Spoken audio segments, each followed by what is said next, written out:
Glória a Deus. Salve os irmãos com a paz do Senhor. Amém? Amém. É um privilégio estar na casa do Senhor mais uma vez, podendo engrandecer o teu santo nome, junto com os amados irmãos, fazer parte do corpo do Senhor, poder entoar louvores e engrandecer cada vez mais o seu nome. Amém? Quero convidar a amada igreja a abrir a sua Bíblia, livro de Lucas, capítulo 7, a partir do versículo 1.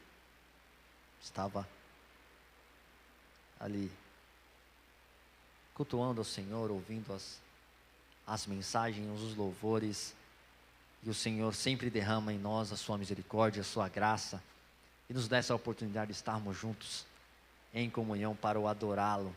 E não vai ser diferente através dessa palavra, a qual escreveu Lucas, no capítulo 7, a partir do versículo 1. Quem encontrou diz amém. Amém. Quem encontrou diz amém.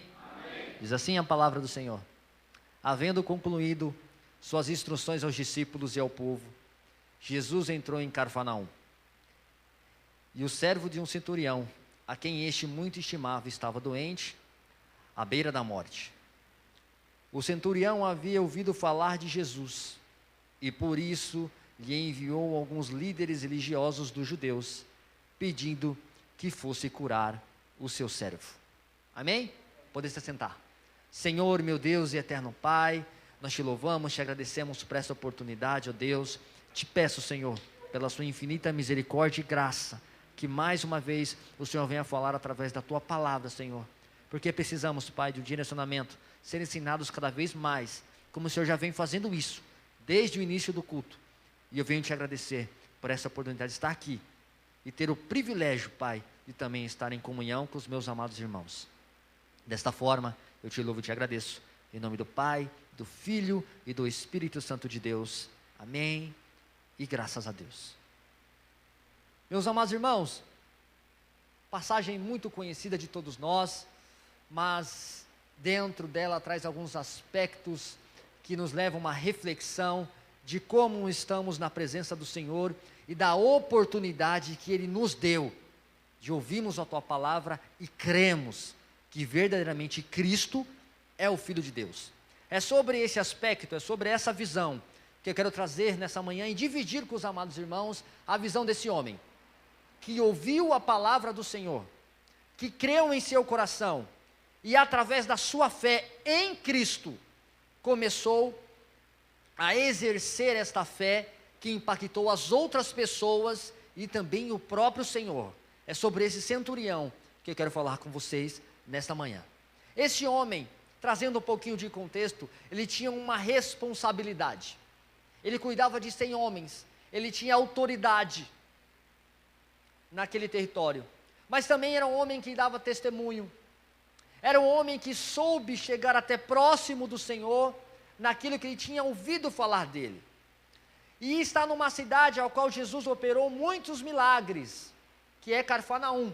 Alguns escritores e estudiosos dizem que essa cidade era o quartel-general de Cristo, mas Marcos relata no seu primeiro capítulo e no segundo, alguns feitos que Cristo fez nessa cidade. Eu quero dividir com você, você não precisa abrir. No primeiro capítulo ele vai relatar 3 milagres: a cura do endemoniado, a cura da sogra de Pedro e a cura de um leproso, todos em Cafarnaum. No capítulo 2, é uma passagem muito conhecida, a qual Jesus cura um paralítico, e Marcos traz no título, o paralítico de Cafarnaum. Esse homem é descido pelo telhado, Jesus olha a fé dos outros homens que levaram esse homem até lá, e o cura, e o sinal é notório em todos que estão ali participando daquele momento. Então esses é um dos feitos que Jesus fez em Cafarnaum. Então esse homem era responsável por aquela atribuição naquela cidade.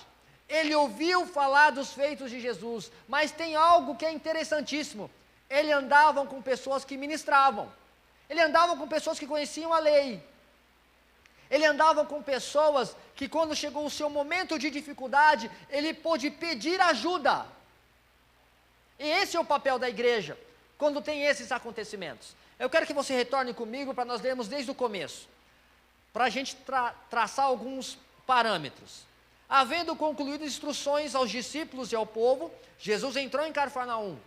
No livro de Lucas e em alguns livros está falando sobre o Sermão da Montanha, trazendo algumas explicações, abrindo aí o direcionamento e a visão para como devemos se portar em tais situações. Essas eram as instruções que o Senhor estava dando.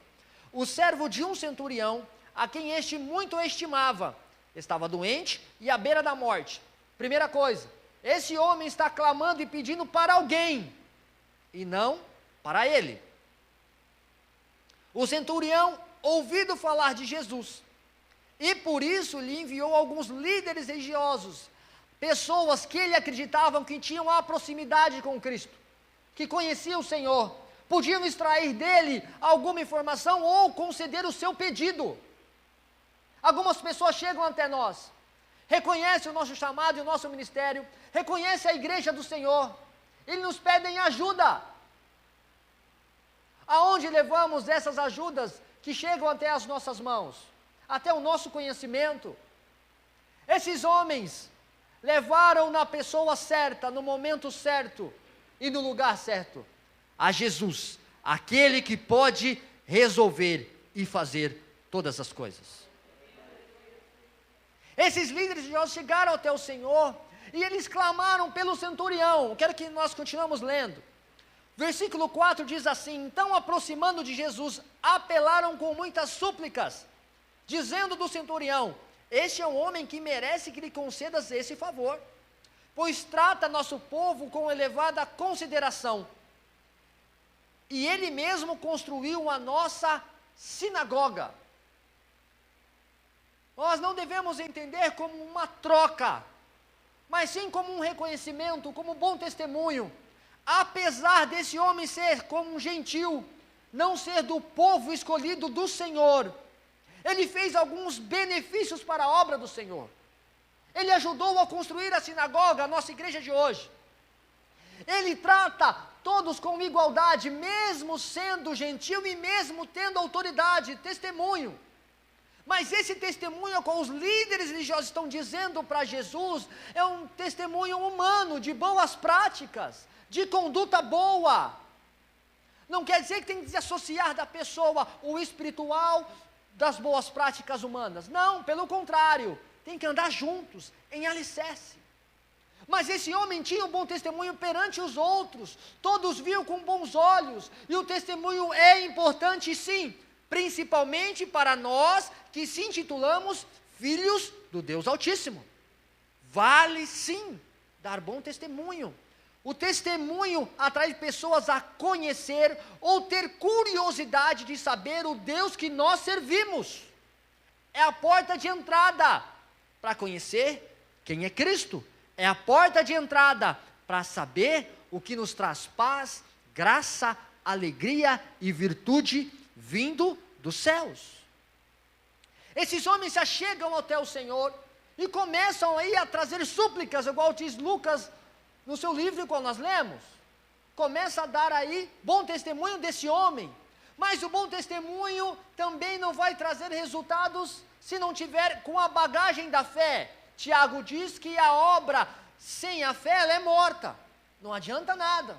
Mas esse homem tinha intrínseco nas palavras que ouviu do Senhor, na sua fé no seu coração, que Jesus podia atender o seu pedido. Aleluias! Será que nós cremos dessa mesma maneira? E interceder pelo outro, entregando aos pés da cruz, nas mãos do Senhor, que Ele pode resolver, claro, se Ele quiser, e se for da vontade dEle. Não podemos deixar isso de fora, porque você pode ter até acontecido com você pediu algo ao Senhor e Ele não fez. Aí você fala, mas eu pedi ao Senhor e Ele não fez. Mas não foi da vontade dEle, porque Ele conhece o nosso coração, Ele sabe o que nós devemos suportar e o que também nós podemos almejar e ganhar, através da sua misericórdia e através da sua graça. Versículo 6 diz, então Jesus seguiu com eles, mas ao chegarem nas proximidades da residência, o centurião enviou alguns amigos para lhe entregarem a seguinte notícia: esse homem está lá dentro da sua casa, com esse servo ao que ele estima, tem carinho, tem amor. O amor ao qual Jesus fala que é o amor ao próximo. Se compadece desse servo, tem carinho, tem estima, quer ajudar de alguma forma. E qual a alternativa que arde o coração desse homem? Entregar nas mãos de Cristo. Qual é a nossa expectativa? Qual é a nossa alternativa? Quando passamos por momentos de apuros, de necessidades, a qual nós não conseguimos resolver com as nossas mãos, em quem nós entregamos os nossos momentos de dificuldade, melhor dizendo, no Senhor, ou queremos resolver com as nossas mãos? Quando o pastor abriu o culto falando de Davi, ele quis resolver com as suas próprias mãos, ele quis fazer do seu jeito, ele quis fazer da sua maneira, e não era da vontade de Deus. Houve consequências. Quando nós queremos fazer do nosso jeito, não vai dar bom. Mas quando entregamos nas mãos do Senhor, e acreditamos que Ele é o nosso socorro no momento de angústia, e Ele enxerga em nós uma fé tamanha que podemos alcançar aí o coração de Deus e chamar a sua atenção, aí Ele ouve dos altos céus, Ele rasga aí os céus e age em nosso favor. Esse homem manda um recado para o Senhor. Ele dá uma notícia, e agora ele chama alguém mais próximo dele, os amigos. Ele chama os amigos e fala: vai até lá, manda um recado para o mestre. Ele fala: Senhor, eu não sou digno que o Senhor entre na minha casa, eu não sou digno que o Senhor venha até mim, por isso mandei eles lhe dizer essa notícia, porque eu também sou homem de autoridade. Lembra que falamos que ele é o centurião, que tem homens ao seu comando? Ele fala: eu digo para ele vai, eu digo para outro vem, ele vem. Mas Senhor, libera somente uma palavra só. Você não precisa nem chegar até aqui próximo, somente uma palavra e eu creio que o meu servo será curado. Aleluias. Será que o Senhor precisa mesmo de muitas coisas para operar o que Ele quer, da maneira que Ele quer e como Ele quer? Jesus até o momento não disse uma palavra, Ele somente ouviu o que aqueles líderes religiosos falaram para Ele. Ele estava indo ao caminho de fazer o que eles pediram, mas esse homem, através do recado dos seus amigos, reconhece toda a autoridade do Senhor, reconhece todo o poder que Cristo tem, ele reconhece toda a sua majestade, e sabe que toda a autoridade e todo o poder estão nas mãos de Cristo, porque Deus fez assim. Nós não estamos falando de um homem que conhecia a lei, que conhecia o que era ser ensinado, não, ele ouviu falar, ele tinha fragmentos de conhecimento de Cristo, e isso foi o bastante para a fé alcançar esse irmão, e ele só compadecer daquele servo, ao qual ele tinha compaixão, amor, graça e misericórdia. Por incrível que pareça, esse é o nosso papel, é o papel da igreja, a olhar o outro com compaixão, com amor, com graça, com virtude, olhar o outro como maior do que nós, sendo humildes, voltando o nosso coração ao Senhor e clamando por aquele ao qual nós amamos, ao qual nós queremos bem, e até aquele que nós não conhecemos, devemos fazer da mesma maneira, porque Cristo deixou esse mandamento: amar o teu Deus com toda a tua força e com todo o seu entendimento, e amar o teu próximo como a ti mesmo.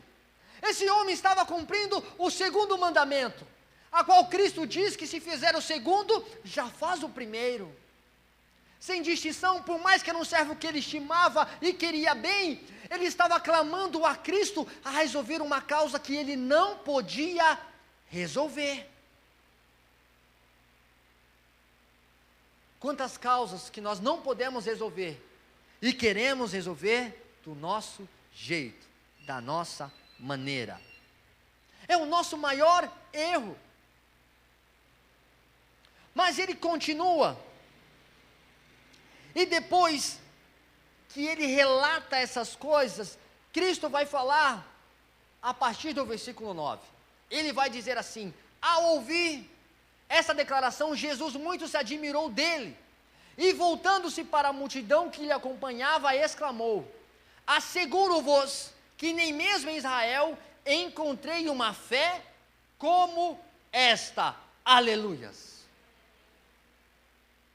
Esse homem tinha a oportunidade de Cristo entrar na sua casa. Esse homem teve a oportunidade de o Senhor estar face a face com ele ver a sua glória, a sua majestade, o seu poder, um sinal notório para todos que estavam ali. Esse homem teve a oportunidade de contemplar o Senhor, de render glórias na frente de todos, sem vergonha nenhuma, mesmo sendo de outro povo. Esse homem teve a oportunidade de ouvir Cristo, ouvir a sua voz. Mas mesmo assim, ele se encontrou incapaz de receber Cristo, a maior autoridade dada em toda a humanidade, o homem cheio de poder, de graça e de vitória. Ele se fez humilde e disse: Senhor, eu não sou merecedor que o Senhor entre na minha casa. Meu amado irmão, uma graça constituída sobre as nossas vidas. O Senhor se entregou na cruz do Calvário por amor de nós. Ele levou todas as nossas enfermidades. Ele levou sobre a cruz do Calvário. Ele foi como uma ovelha muda para os seus tosquiadores, como diz Isaías no capítulo 53. Ele sabia muito bem que estava cumprindo uma ordenança de Deus, de Pai.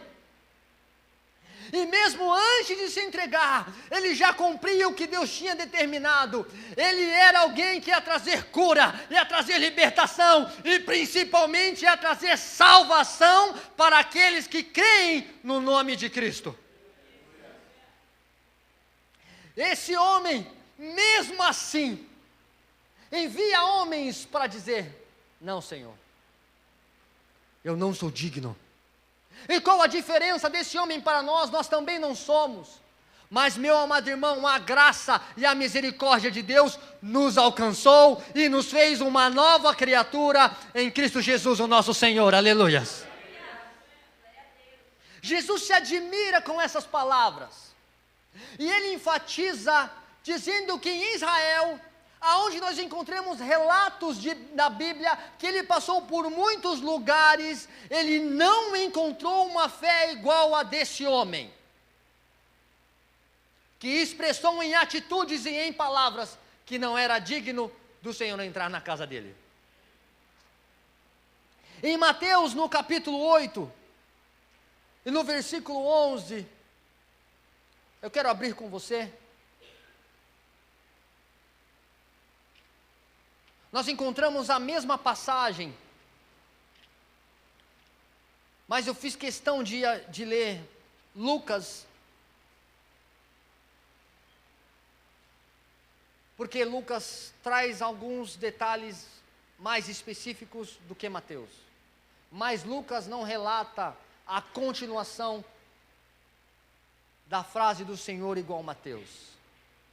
Jesus, depois de ouvir e de expressar a sua admiração sobre a fé desse centurião, ele traz um alerta, mas também abre a porta para que eu e você, considerado homens e mulheres que não fazem parte do povo escolhido, fazer parte dessa graça, dessa misericórdia, ao qual Deus constituiu, ao qual foi dito aqui em João 3,16, que todo aquele que nele crê, alcançará a vida eterna. Ele diz assim, Mateus 8, versículo 11, digo-vos que muitos virão do Oriente e do Ocidente, e tomarão lugares à mesa com Abraão, Isaque e Jacó, no reino dos céus. Aleluias. De quem que Cristo está falando? Quem vai vir do Oriente e do Ocidente, meu amado irmão? Somos nós, aqueles que fomos alcançados pela palavra do Senhor, que somos frutos da videira verdadeira, que somos alicerçados através da fé, a proclamar que Jesus é o Cristo, o Messias, o escolhido. Aleluias! Nós temos essa oportunidade de sentar do lado de Abraão, de Isaac, de Jacó, de Elias, de Eliseu, de Davi, de Pedro, de Paulo. É isso que Cristo está falando. Olha, vai chegar um momento que essa palavra vai rasgar todo o Ocidente e todo o Oriente. A verdade vai chegar nos corações daqueles que estão apercebidos a ouvir a minha voz. E aquele que escuta a voz do bom pastor, ele segue, ele obedece, ele crê, e ele continua, e ele persevera. Aleluias! É disso que Cristo está falando, mas aí depois vem o alerta. Jesus, além de trazer uma promessa, de trazer um ensinamento, ele também traz um alerta. Ele fala: entretanto, os herdeiros do reino, aqueles que se diziam que era um povo escolhido por Deus, a qual eles criam que somente pela escolha do Senhor, eles já tinham garantido a salvação, e não é bem assim. Serão lançados para fora, nas trevas onde haverá choro e ranger de dentes. Aí é o alerta. E até nos tempos de hoje, esse alerta ainda continua. Às vezes achamos só por vir, já estamos salvos. Por só ser um povo escolhido, já estamos salvos. E não é bem assim. A palavra é dita e repetida. Se você não crer no unigênito do Pai, não desfrutará da vida eterna. Só há um caminho, só há uma verdade, e só há uma vida. É Cristo, o nosso Senhor. Jesus, ouvindo essas palavras, e depois falando, dizendo, ensinando, que o reino dos céus é um privilégio para aquele que crê em Cristo, ele abre a oportunidade para todos nós, ao qual não fomos escolhidos como seu povo, ao qual não temos em nosso sangue o sangue de um judeu puro, mas nós temos em nós a marca da promessa do Senhor, através do sangue de Cristo vertido na cruz do Calvário. Aleluias! Ah, meus amados irmãos, esses sim, esses que têm a marca, esses que acreditam, esses que buscam fielmente, esses que têm um arder no seu coração de fazer a obra do Senhor, de multiplicar essa informação, de dizer que Cristo sim é o caminho, a verdade e a vida, esses que vivem todos os dias almejando a volta de Cristo, esses sim fazem parte da promessa do Senhor. Aleluias! Depois que Jesus fala para os amigos, depois que traz aí o alerta, Jesus vai cumprir conforme o pedido do centurião. Esses amigos vão retornar e vão evidenciar a cura, a majestade, a graça, a glória, a misericórdia de Cristo sobre a vida daquele servo. Aquele que estava doente e nem teve a oportunidade de ver Cristo, mas ele foi alcançado pela graça e pela misericórdia do Senhor, através de um pedido de alguém que teve fé em Cristo e intercedeu por ele. Aleluias! Oh, meu amado irmão, se você não lembra, deixa eu te lembrar uma coisa.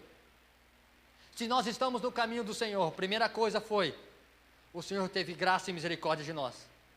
Segunda coisa, teve alguém que intercedeu por nós. Teve alguém que teve um joelho dobrado por você e por mim, para que hoje nós venhamos conhecer a verdade que é Cristo. Aleluias! E agora, qual é o nosso momento? Nessa história, pensa comigo agora. Em toda essa história que foi narrada no livro de Lucas, em qual momento nós estamos? Nós estamos como o centurião? Nós estamos como os líderes religiosos que intercedem para Cristo? Nós estamos como os amigos que reconhecem aí a autoridade de Cristo vinda e falar: olha, o centurião falou para você não vir?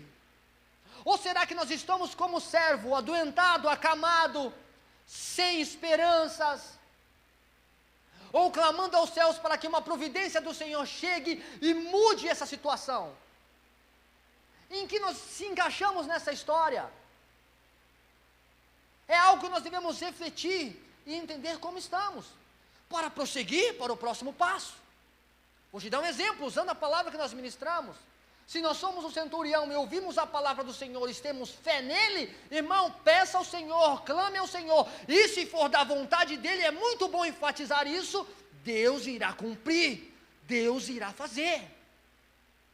Agora, se somos como a igreja, como os líderes, que tiveram o papel de levar esse recado ao Senhor, porque às vezes a fé do irmão está fraca, nós temos limitações, vivemos momentos diferentes de fé um dos outros, por mais que estamos juntos no mesmo lugar. Você é esse braço que pega o braço do irmão e fala, vamos seguir, vamos continuar, porque eu tenho certeza que Deus o virá dos altos céus e derramará misericórdia. Como estamos? Devemos sim se avaliar o nosso momento de fé, devemos sim buscar e se aprimorar cada vez mais no Senhor através da sua palavra. Esse é o papel da igreja. Vai chegar vários centuriões, várias pessoas necessitadas de um abraço, de uma palavra, de uma orientação, e nós devemos estar preparados para esse momento, para dizer as palavras ao qual essa pessoa necessita, e mostrar o caminho que ela deve andar. O Senhor nos deu essa missão, de guiar o povo dele ao caminho que ele escolheu, através da sua palavra, e através da vontade de Deus sobre as nossas vidas.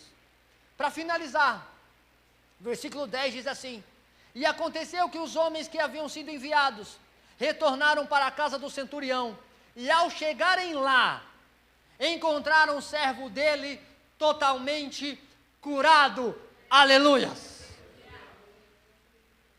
Meu amado irmão, Cristo achou graça no centurião, Cristo achou graça e misericórdia, mesmo ele sem merecer, como nós também não merecemos. Ele fez uma benevolência, uma bondade, derramou misericórdia sobre a vida e sobre o pedido daquele homem, e aquele a qual muito ele estimava, foi curado, foi alcançado pela graça e a misericórdia de Deus. Aleluias! Agora, para finalizar, qual foi o nome que foi exaltado? Qual foi o nome que foi glorificado? Qual foi o instrumento usado para dar glórias ao Senhor? A vida daquele servo. Tudo o que fazemos, tudo o que planejamos, tudo o que executamos em nome do Senhor, a graça, a glória, a misericórdia e a honra é dada somente a Cristo. Aleluias! Esse homem entendeu todas essas coisas através da fé, ouvindo falar de um homem que podia mudar a história do teu servo.